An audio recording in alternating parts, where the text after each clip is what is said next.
السلام عليكم ورحمة الله وبركاته. عملائنا الأعزاء، أهلا بكم في مكتب تصاميم. النهاردة الحلقة رقم 3 من سلسلة التشطيب.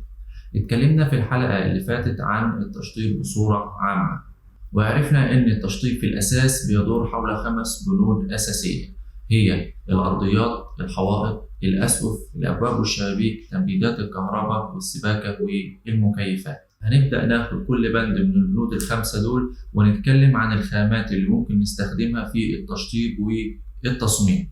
النهارده هنتكلم عن الحوائط. ركزوا معايا، هاتوا ورقة وقلم وسيبوا كل اللي في ايديكم. قبل ما نتعرف عن الخامات اللي ممكن نستخدمها في تشطيب بند الحوائط، عاوزين نعرف ايه هي العوامل اللي على اساسها بختار خامة التشطيب، او ايه هي العوامل اللي على اساسها برجح خامة تشطيب على التانية. اول عامل هو الستايل او الاتجاه التصميمي اللي احنا شغالين عليه في المكان. كل ستايل او اتجاه تصميمي بيبقى له خامات بتبرزه. لو استخدمنا خامات غير ملائمة للاتجاه التصميمي ده بيقلل من قيمة التصميم، والعكس كل ما نستخدم خامات ملائمة اكتر للاتجاه التصميمي ده بيزود جدا من قيمة التصميم. تاني عامل هو الميزانية. الميزانية عامل مهم جدا لأنها بتحدد لنا الفئة السعرية اللي على أساسها نقدر نختار الخامات. العامل رقم 3 هو المساحة. زي ما هندرس مع بعض، في خامات تقدر بصريا إن هي تدي اتساع للمكان، وفي خامات بتدي إحساس بالضيق. عشان كده المساحة عامل مهم جدا لازم ناخده في الاعتبار وإحنا بنحدد الخامة اللي هنستخدمها في تشطيب الفراغات. العامل رقم 4 هو معالجة العيوب. في بعض الأوقات بنستخدم خامات معينة عشان نعالج بيها بعض العيوب في الفراغات. العامل رقم 5 هو باقي الخامات المستخدمة في تشطيب الفراغ. الخامات المستخدمة في تشطيب عناصر الفراغ المختلفة زي الأرضيات والحوائط والأسقف والأساس لازم تكون متناسقة وملائمة لبعضها عشان في الآخر تكون لوحة فنية جميلة. العامل رقم 6 هو ذوق العميل. لازم يكون المكان اللي هيعيش فيه العميل بيحقق له الراحة النفسية وعلى ذوقه، بشرط إن ذوق العميل يتوافق مع العوامل ال5 اللي فاتوا. كده يبقى احنا عرفنا ايه هي العوامل اللي على اساسها بنختار خامة التشطيب. طب ايه هي الخامات بقى اللي ممكن استخدمها في تشطيب الحوائط؟ الخامة رقم 1 هي الدهانات. تعتبر الدهانات اكتر الخامات استخداما في تشطيب الحوائط. في نوعين رئيسيين من انواع الدهانات، هما الدهانات المائية او البلاستيكية والدهانات الزيتية. هنقارن ما بين النوعين دول في النقط اللي جاية. اول حاجة الأساس. الدهانات البلاستيكية أو المائية أساسها المية، والدهانات الزيتية أساسها مواد زيتية. تاني حاجة التكلفة. تكلفة الدهانات الزيتية بتكون أعلى من تكلفة الدهانات المائية. تالت حاجة التنفيذ. الدهانات الزيتية بتكون أصعب في التنفيذ وبتاخد وقت أطول ومحتاجة مهارة أكتر من الدهانات المائية. النقطة اللي بعد كده الريحة. الدهانات الزيتية بتكون ليها ريحة نفاذة عكس الدهانات المائية اللي بتكون ريحتها مقبولة أثناء التشطيب. النقطة اللي بعد كده درجة ثبات الألوان. درجات الألوان الزيتية بتتغير مع مرور الوقت وبتصفر عكس درجات الألوان المائية اللي بتبقى ثابتة مع مرور الوقت. النقطة اللي بعد كده مقاومة الرطوبة. الدهانات الزيتية بتكون أكثر مقاومة للرطوبة والمية من الدهانات المائية. الدهانات الزيتية بتكون أكثر مقاومة للرطوبة والمية من الدهانات المائية. وظهر في الفترة الأخيرة بعض أنواع الدهانات المائية اللي بتقاوم الرطوبة وبتبقى قابلة للغسيل. دلوقتي عاوزين نتكلم عن مصطلحين مهمين بخصوص الدهانات. المصطلحين دول هم الصبغة واللمعة. كتير بنسمع ناس بيقولوا الدهان ده ربع لمعة أو نص لمعة أو لمعة كاملة، وناس تانيين بيقولوا الدهان ده نص صبغة أو صبغة كاملة أو ربع صبغة. عاوزين نعرف إيه هي اللمعة وإيه هي الصبغة. اللمعة هي كمية الضوء أو الضي اللي بيعكسها الحائط بعد التشطيب. كل ما زادت اللمعة كل ما زادت كمية الضوء اللي بتعكسها الحيطة بعد التشطيب. عشان كده الدهان اللمعة الكاملة بيعكس ضوء أكتر من الدهان النص لمعة وأكتر من الدهان الربع لمعة. طب إيه هي الصبغة؟ الصبغة هي درجة تشبع اللون. كل ما الصبغة زادت كل ما درجة تشبع اللون زادت. يعني الدهان اللمعة الكاملة بيكون أتقل من الدهان الربع لمعة والدهان النص لمعة. دلوقتي عاوزين ندي بعض النصائح بخصوص الدهانات. أول نصيحة، ما تشتريش كمية الدهانات كلها إلا بعد ما تختبر درجات الألوان اللي أنت اخترتها عن طريق إنك تشتري عينات من درجات الألوان دي وتعمل فواتير على الحيطة. كل فاتورة مساحتها ما تقلش عن متر في متر، وتستنى لما الفواتير دي تنشف، لأن درجات الألوان بتختلف لما تتفرد على مساحات واسعة ولما تنشف. النصيحة رقم 2: ما تعملش اختبار الألوان إلا بعد ما تركب الإضاءة الأساسية اللي هتستخدمها في الفراغ، لأن درجات الألوان بتختلف بصورة كبيرة باختلاف درجة الإضاءة الموجودة في المكان، سواء كانت وورم أو وايت أو كول أو داي لايت. النصيحة رقم 3: لو الحوائط عندك فيها عيوب أو مش مخدومة كويس، تجنب إنك تشتري أي نوع دهانات فيه لمعة، لأن اللمعة بتظهر عيوب الحوائط. النصيحة رقم 3: لو الفراغ عندك مساحته ضيقة، تجنب إنك تشتري درجات الألوان الغامقة لأنها بتدي إحساس بالضيق. النصيحة رقم 6: يفضل إن دهانات أسقف الحمامات والمطبخ تكون مقاومة للرطوبة عشان ما تتأثرش مع الوقت. الخامة التانية اللي ممكن نستخدمها في تشطيب الحوائط هي خامة الجبسون بورد. الجبسون بورد بيبقى عبارة عن ألواح. الألواح دي بتبقى خليط من السيليكون والجبس والفايبر جلاس، وبتبقى مغلفة من الناحيتين بطبقة من الكرتون المقوى. في 3 أنواع من ألواح الجبسون بورد: ألواح الجبسون بورد العادية، ودي بتيجي باللون الأبيض، ودي نقدر نستخدمها في جميع الفراغات ما عدا الفراغات المعرضة للرطوبة. النوع الثاني هي ألواح الجبسون بورد المقاومة للرطوبة، ودي بتيجي باللون الأخضر. النوع الثالث وهي ألواح الجبسون بورد المقاومة للحرارة، ودي بتيجي باللون الأحمر. والنوع الثاني والثالث ممكن نستخدمه في جميع الفراغات بما فيها الفراغات المعرضة للرطوبة. طب إيه هي مميزات الجبسون بورد كخامة للتشطيب؟ ألواح الجبسون بورد بتكون خفيفة وسهلة التشكيل، عشان كده الجبسون بورد بيعتبر حل سهل وسريع في عملية التشطيب.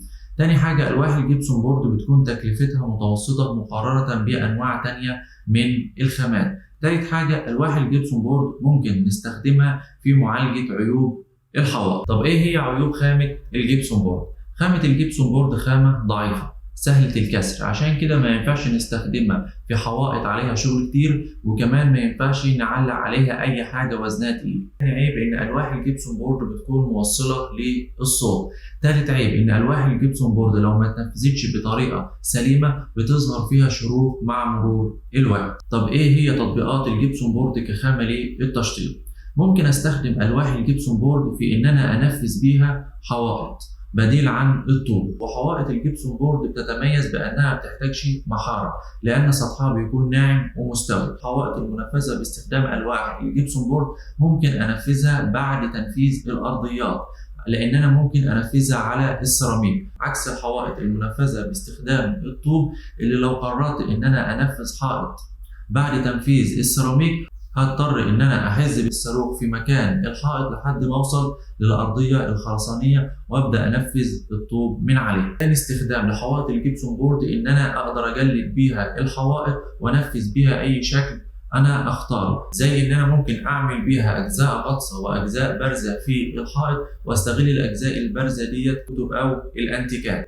ولعل أشهر استخدام لألواح الجبسون بورد إن أنا ممكن أعمل من وراها تمديدات كهربية وأركب فيها إضاءات زي السبوتات والإضاءات المخفية. الخامة رقم 3 اللي ممكن نستخدمها في تشطيب الحوائط هي السيراميك والبورسلين.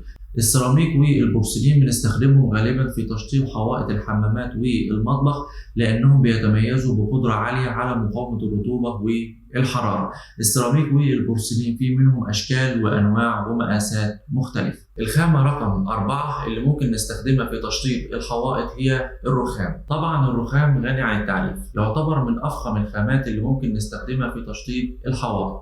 الرخام فيه منه أشكال وأنواع وألوان كتيرة جدا، في منه المصري وفي منه المستورد، في منه أنواع تكلفتها عالية جدا وفي منه أنواع متوسطة التكلفة وفي منه أنواع تكلفتها في المتناول. مميزات الرخام بجانب أشكاله الفخمة والأنيقة جدا إنه خامة معمرة، نقدر بسهولة نعمل لها عملية جلي وتلميع وترجع كأنها لسه متركبة. عيوب الرخام إن تكلفته عالية مقارنة بمواد تشطيب تانية، وكمان خامة ضعيفة نسبيا سهلة الكسر، بجانب إنه خامة مسامية بيمتص السوائل وبتظهر فيه عيوب مع مرور الوقت لو ما تعاملناش معاه بطريقة صحيح. عشان نتلاشى عيوب الرخام الطبيعي ظهر ما يسمى بالرخام الصناعي. الرخام الصناعي بيبقى عبارة عن خليط من مواد طبيعية ومواد صناعية وألوان.